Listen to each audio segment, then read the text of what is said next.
also affected by divorce and separation.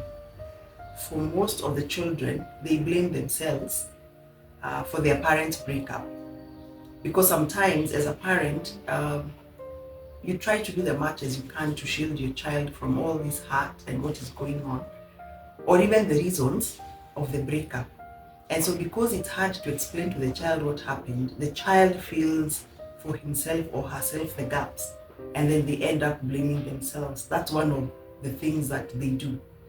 Then, apart from that, there's a shame also, because now maybe one parent that was resident may no longer be living with them, and they're staying with one other parent.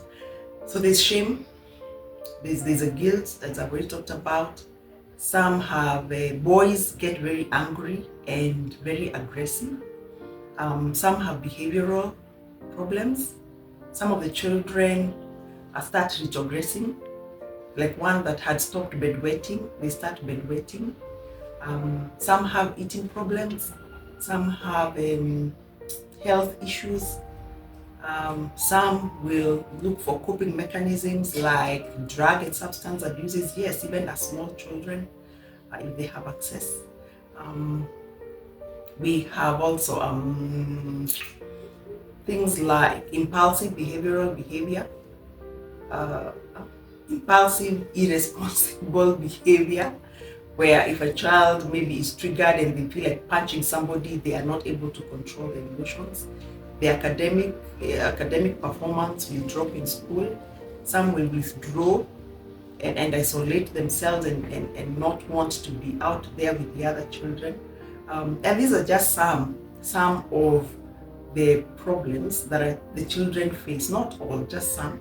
And so even as the parents are suffering and trying to figure out how to co-parent, the children are also going through their own confusion and have very many emotions going on that they can't even understand. It gets worse with the teenagers because of the teenagehood and the hormones and the confusion of that stage and developmental stage.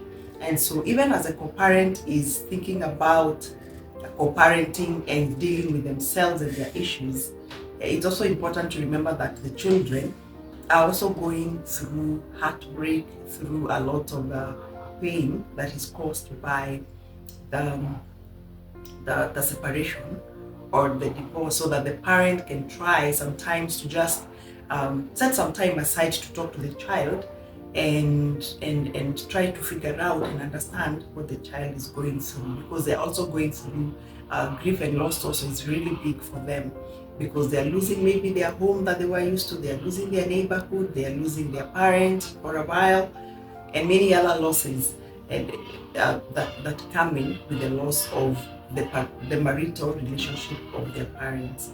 So yeah, it's important to consider them. So we talk to them age appropriate, to just hear what is going on. Some may need therapeutic intervention, and if that is the case, it's also important to make it available for your child to be helped through a very difficult transition.